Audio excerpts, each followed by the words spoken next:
अदनान, मुझे कुछ तो बताओ ना, तुम क्या करना चाह रहे हो?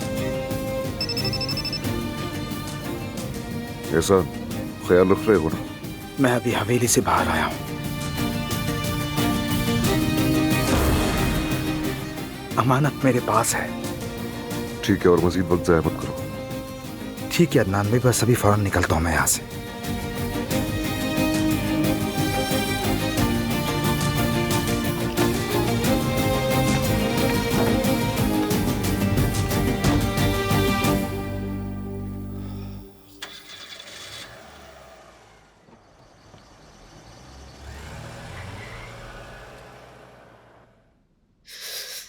इस बार मैं कैसे बचूं? क्या करूं मैं, क्या करूं?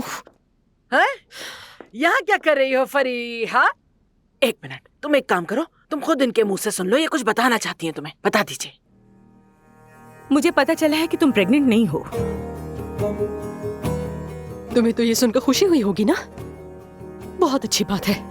अब अब्बास के साथ सुकून से रहो, खुशी मनाओ तुम भी। मुझसे अब्बास का जिक्र मत करो। वैसे भी अंतालिया गया है वो मीटिंग में। काश वो यहाँ होता और वो अपनी आंखों से देखता कि तुम कितनी धोखेबाज हो फरिया। धोखेबाज हो, सुन लो। जानती हो, तुमने ये ड्रामा करके हम सबको बहुत अजियत दी है। रोज यही तमाशा किया कि तुम्हारा बच्चा मरने वाला है। मुझे खुद की नजरों में गिरा दिया तुमने। क्यों बोला तुमने ये झूठ फरिया?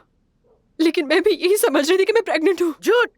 देखो तो जरा, कसम से ही अभी भी झूठ बोल रही है। इसको सब पता था कि ये प्रेग्नेंट नहीं है। वो बावर्ची खाने में काम करने वाली औरत दोहा है ना, उसने हमें सब बता दिया था कि ये प्रेग्नेंट नहीं है। बेवकूफ बनाती रही है सबको ये लड़की। तौबा है। अब तो झूठ बोलना बंद कर दो तुम, बेशरम बेहया लड़की। मुझे भरोसा था तुम पर। तर्स भी आता था, अफसोस भी होता था। तुमने जो कुछ भी मेरी बेटी के बारे में कहा सब नजरअंदाज किया, ये जानते हुए भी कि जब से तुम इस घर में आई हो मुझे बर्बाद करना चाहती हो। मैंने सिर्फ तुम्हारी बड़ी बहन बनना चाहा था, और तुमने क्या किया मेरे साथ? मुझे धोखा दिया। आप तो वैसे भी बहुत अच्छी है ना, बहुत अच्छी है आप। आपने अपने शौहर को 2 बच्चे दिए, आपका दर्जा तो वैसे ही अव्वल है। आप उसके निकाह में अभी भी हैं। आपकी तो जिंदगी मुझसे कई गुना अच्छी है। और मेरा क्या आपने मेरा सोचा है कभी? मैं एक तन्हा औरत हूँ, मेरे पास कोई जगह नहीं है। अगर आप भी मुझे सवेली से निकाल देंगे तो मेरे पास जाने के लिए कौन सी जगह है? मैं क्या करती मुझे बताएं?